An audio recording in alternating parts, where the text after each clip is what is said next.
Hello বন্ধুরা, কেমন আছেন সবাই? আশা করি ভালো আছেন। আলহামদুলিল্লাহ, আমি অনেক ভালো আছি। নতুন আরেকটা ব্লগ ভিডিওতে সবাইকে স্বাগতম।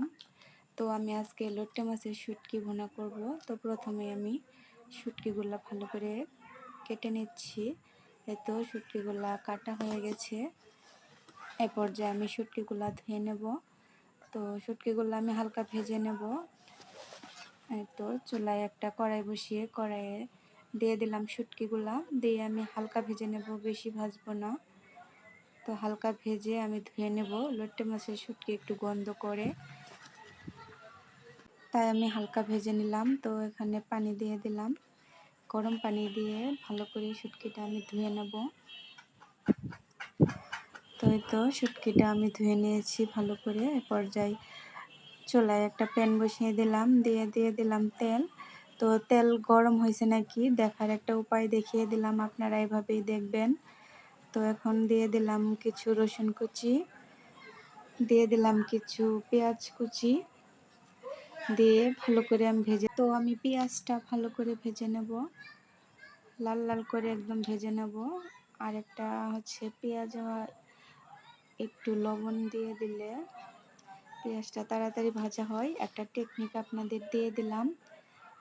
কে কে এভাবে পেঁয়াজ ভাজার সময় একটু লবণ দেন অবশ্যই কমেন্টে বলে যাবেন। তো এই তো পেঁয়াজটা লাল লাল করে ভাজা হয়ে গেছে। এই পর্যায়ে দিয়ে দিলাম একটু রসুনের বাটা, একটু হচ্ছে জিরা বাটা, আদা বাটা। শুটকির ভিতরে আমরা আদা বাটা খাই না, তো একটু জিরা বাটা আর একটু রসুন বাটা দিয়ে দিলাম। এই পর্যায়ে দিয়ে দিলাম একটু পরিমাণ পানি। এখন দিয়ে দেব একটু হলুদের গুঁড়া, একটু মরিচের গুঁড়া, তো দিয়ে দেব স্বাদ মতো একটু লবণ। আমি আগে যেহেতু লবণ দিয়েছিলাম একটু, এখন একটু কমই দিলাম, পরে আবার চেকে দেওয়া যাবে। তো দিয়ে দিলাম কিছু কাঁচামরিচ, দিয়ে এখন মশলাটা আমি একটু ভালো করে কষিয়ে নেব ঢাকনা দিয়ে। এই তো মশলাটা আমি কষিয়ে নিচ্ছি, এ পর্যায়ে তুলে নিলাম। এই তো মশলাটা কষানো হয়ে গেছে। এই পর্যায়ে আমি শুটকিগুলা দিয়ে দেব। তো এই শুটকিগুলো আমি ভালো করে ধুয়ে নিয়েছিলাম। তো এই ধোয়া শুটকিগুলো আমি সবগুলা শুটকি দিয়ে দিলাম, দিয়ে এখন আর একটু নাড়াচাড়া করে ভালো করে আমি কষিয়ে নেব। তো এভাবে কারা কারা লোট্টে শুটকি মাছ ভুনা করেন অবশ্যই কমেন্টে জানাতে পারেন।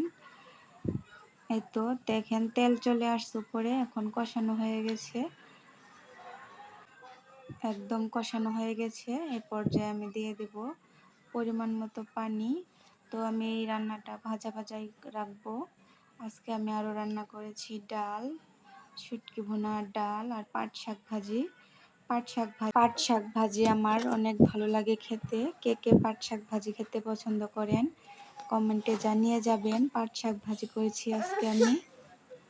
এই তো পরিমাণ মতো পানি দিয়ে দিলাম, এখন আর একটু ঢাকা দিয়ে রান্না করে নেব।